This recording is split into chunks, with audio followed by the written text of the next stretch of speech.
कल्पना कीजिए एक ऐसी जगह की जहां आज सिर्फ तपता हुआ रेगिस्तान और रेत के टीले हैं, लेकिन हजारों साल पहले वहां पवित्र नदियों की कल कल और महादेव के मंत्र गूंजते थे। क्या अरब की इस रेत के नीचे सनातन धर्म का कोई गहरा राज दफन है? आज हम पर्दा उठाएंगे संगीत मक्केश्वर महादेव के उस स्वयंभू शिवलिंग के रहस्य से, जिसे दुनिया से छिपाने के लिए एक भयावह साजिश रची गई। क्या आप इस रहस्य को जानने के लिए तैयार हैं? अगर ऐसी रहस्यमयी और अनसुनी धार्मिक कथाएं आपको सुनना अच्छा लगता है, तो इस वीडियो को अभी लाइक जरूर करें और सभी शिव भक्त कमेंट में हर हर महादेव लिखकर अपनी भक्ति जरूर प्रकट करें। नमस्कार दोस्तों। एक ऐसा समय जब यह धरती आज जैसी नहीं थी, जब शहरों का शोर नहीं था, न सीमाओं की दीवारें थीं, न धर्म के नाम पर कोई भेदभाव। वह समय था त्रेता युग का। एक ऐसा युग जब पूरी पृथ्वी पर धर्म का प्रकाश फैला, संगीत हुआ था और मनुष्य का जीवन प्रकृति और अध्यात्म के साथ गहराई से जुड़ा हुआ था। लोग स्वयं को अलग अलग समुदायों में नहीं बांटते थे, बल्कि संगीत एक ही परम सत्ता की संतान मानते थे। उनके जीवन का उद्देश्य केवल धन या शक्ति नहीं था, संगीत बल्कि धर्म, संतुलन और आत्मिक शांति था। उसी समय पृथ्वी के पश्चिमी भाग में एक अत्यंत सुंदर भूमि थी, जिसे आज हम अरब के नाम से जानते हैं। लेकिन उस युग में यह स्थान रेगिस्तान संगीत नहीं था। यहाँ दूर दूर तक फैली हरियाली थी, निर्मल जल की नदियां बहती थीं और हवा में एक अद्भुत शांति महसूस होती थी। यह भूमि संगीत साधकों और भक्तों की भूमि थी, जहां हर दिन भगवान के स्मरण से शुरू होता और उसी में समाप्त होता था। इसी पवित्र भूमि के मध्य में एक दिव्य संगीत स्थान था, जिसे लोग मक्केश्वर कहते थे। यह केवल एक नगर नहीं था, बल्कि एक आध्यात्मिक केंद्र था, जहां संगीत दूर दूर से लोग दर्शन करने आते थे। मक्केश्वर के हृदय में स्थित था एक अद्भुत मंदिर, मक्केश्वर महादेव का मंदिर। कहा जाता है कि इस स्थान को स्वयं भगवान शिव ने अपनी संगीत तपस्या के रूप में चुना था। मंदिर के गर्भगृह में स्थापित शिवलिंग किसी मनुष्य द्वारा बनाया गया नहीं था, बल्कि वह स्वयंभू था। उसका स्वरूप श्वेत संगमरमर जैसा उज्जवल था, लेकिन उसे निकलने वाली दिव्य आभा किसी भी सामान्य प्रकाश से अलग संगीत थी। रात के गहरे अंधकार में भी वह शिवलिंग पूरे मंदिर परिसर को चंद्रमा की तरह प्रकाशित कर देता था। और जब भोर की पहली किरण उस शिवलिंग पर पड़ती, तो ऐसा संगीत प्रतीत होता मानो स्वयं महाकाल अपने तेज से पूरे ब्रह्मांड को आशीर्वाद दे रहे संगीत हो। उस दिव्य दृश्य को देखने के लिए दूर दूर से भक्त आते थे।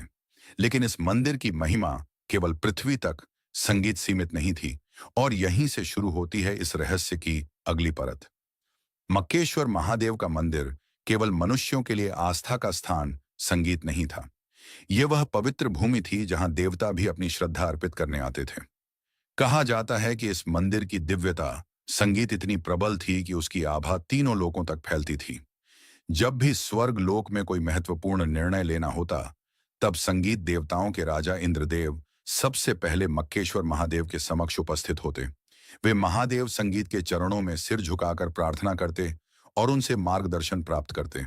उनके लिए यह संगीत स्थान केवल पूजा का नहीं, बल्कि दिव्य शक्ति से संवाद का केंद्र था। इसी प्रकार सृष्टि के रचयिता ब्रह्मा जी भी कई बार यहाँ आए। जब सृष्टि की रचना के दौरान उन्हें किसी गूढ़ रहस्य या कठिन निर्णय का सामना करना पड़ता, तब वे मक्केश्वर महादेव की शरण में आते, शिव के सामने बैठकर ध्यान करते और उनके मौन से ही उन्हें अपने प्रश्नों का उत्तर संगीत मिल जाता। यह मंदिर देवताओं और मनुष्यों के बीच एक ऐसा सेतु था, जहां सभी भेद समाप्त हो जाते थे और केवल भक्ति का भाव रह जाता था। संगीत लेकिन इस मंदिर का सबसे अद्भुत और अलौकिक दृश्य हर पूर्णिमा की रात को दिखाई देता था। संगीत जब चंद्रमा अपनी पूर्ण चमक के साथ आकाश में होता, तब मंदिर का वातावरण और भी दिव्य हो जाता। संगीत कहा जाता है कि उन रातों में माता पार्वती स्वयं वहां आती थीं। वे उजले चांदी जैसे वस्त्र धारण करती, माथे पर चंदन का तिलक और हाथों में रुद्राक्ष की माला होती। जब वे शिवलिंग की शांत भाव से परिक्रमा करती, तब उनके चरणों की मधुर संगीत ध्वनि पूरे मंदिर परिसर में गूंज उठती। उस क्षण ऐसा लगता मानो पूरा नगर किसी अदृश्य संगीत में संगीत डूब गया हो। यह दृश्य इतना पवित्र और अद्भुत होता कि जो भी उसे देखता, उसकी आंखें श्रद्धा से भर जाती। संगीत। लेकिन समय हमेशा एक जैसा नहीं रहता, और धीरे धीरे वह स्वर्णिम युग बदलने लगा। लेकिन समय का नियम है कि वह कभी स्थिर संगीत नहीं रहता। युग बदलते हैं और उनके साथ मनुष्यों की सोच भी बदलने लगती है। त्रेता का स्वर्णिम युग धीरे धीरे समाप्त संगीत हुआ।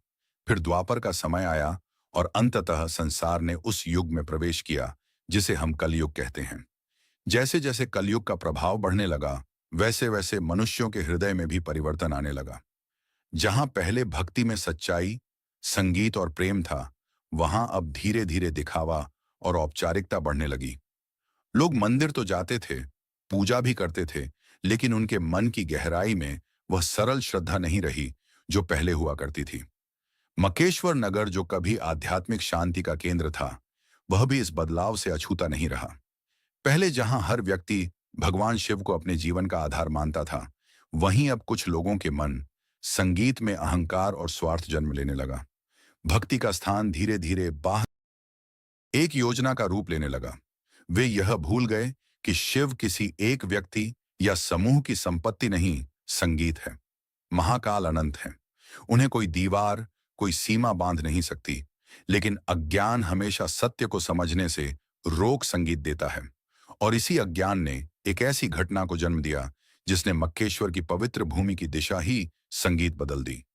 एक भयावह अमावस्या की रात आने वाली थी और उसी रात कुछ ऐसा होने वाला था जिसे सुनकर आज भी रूह कांप उठती है। वह रात असामान्य रूप से शांत थी। आकाश में अमावस्या का गहरा अंधकार छाया हुआ था। चांद कहीं दिखाई नहीं दे रहा था और तारे भी जैसे डर के मारे अपनी चमक छुपा संगीत बैठे थे। हवा की गति थम सी गई थी, मानो पूरी प्रकृति किसी अनजानी घटना को महसूस कर रही हो। मक्केश्वर नगर उस रात असामान्य रूप से शांत था।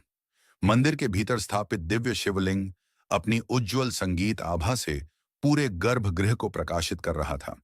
लेकिन आश्चर्य की बात यह थी कि उस संगीत रात कोई भी भक्त दर्शन के लिए नहीं आया था, क्योंकि उसी समय कुछ लोग एक गुप्त योजना को अंजाम देने के लिए मंदिर की ओर बढ़ रहे थे।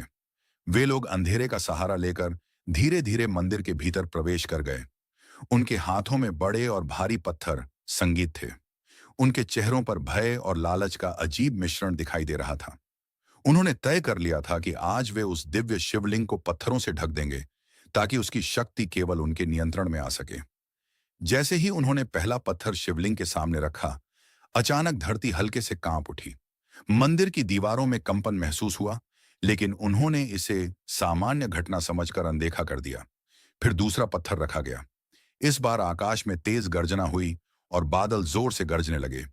तीसरा पत्थर रखते ही अचानक वर्षा शुरू हो गई, लेकिन यह कोई साधारण वर्षा नहीं थी। ऐसा लग रहा था मानो स्वयं प्रकृति इस पाप को रोकने की कोशिश कर रही हो।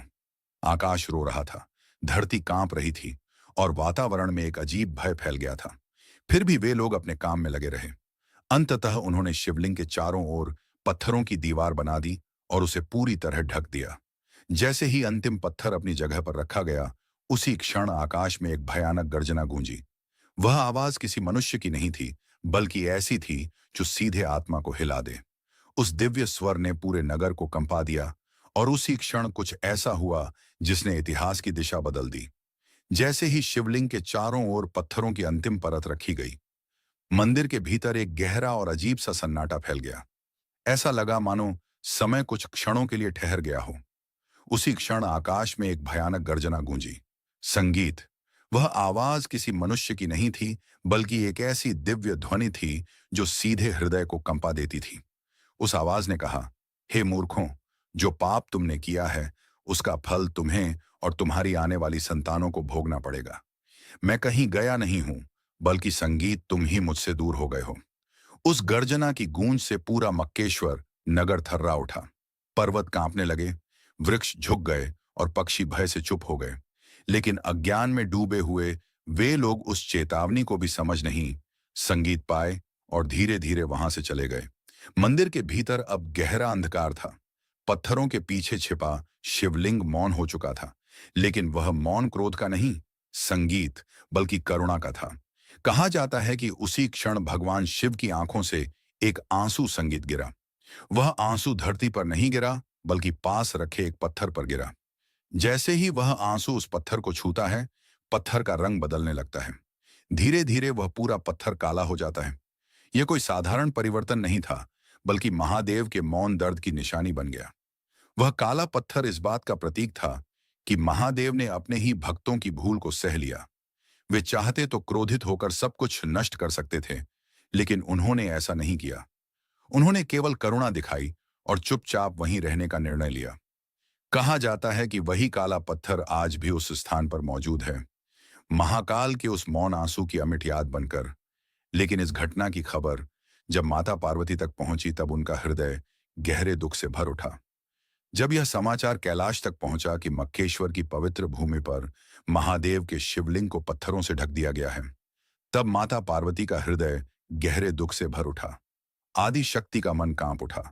उन्होंने कभी कल्पना भी नहीं की थी कि जिन भक्तों के लिए महादेव अपना सब कुछ न्यौछावर कर देते हैं, वही भक्त अज्ञान में आकर ऐसा कृत्य कर बैठेंगे। माता पार्वती की आंखों में आंसू भर आए। उन्होंने व्याकुल होकर शिव से कहा, हे स्वामी संगीत, आपने तो सदैव अपने भक्तों को प्रेम दिया, उन्हें मार्ग दिखाया, फिर उन्होंने ऐसा क्यों किया? क्यों उन्होंने आपको पत्थरों के पीछे संगीत छिपा दिया? उनके स्वर में पीड़ा थी, प्रश्न था और एक गहरा दुख भी। महादेव उस समय भी शांत थे। उनके मुख पर वही करुण मुस्कान थी जो सृष्टि के हर दुख को सह लेने की शक्ति रखती है। संगीत, उन्होंने धीरे से माता पार्वती की ओर देखा और बोले, हे गौरी, यह कलयुग का प्रभाव है। ये वही भक्त हैं जो पहले मुझे प्रेम से पुकारते थे, बस अब भ्रम में पड़ गए हैं। अज्ञान ने उनके मन को ढक लिया है। पार्वती का हृदय फिर भी शांत नहीं हुआ। उन्होंने दुखी स्वर में पूछा, तो क्या अब मैं आपके उस रूप के दर्शन कभी नहीं कर सकूंगी? महादेव ने अत्यंत शांत स्वर में उत्तर दिया, दर्शन तो तुम करोगी प्रिय, लेकिन अब वह प्रकट रूप में नहीं होंगे। मैं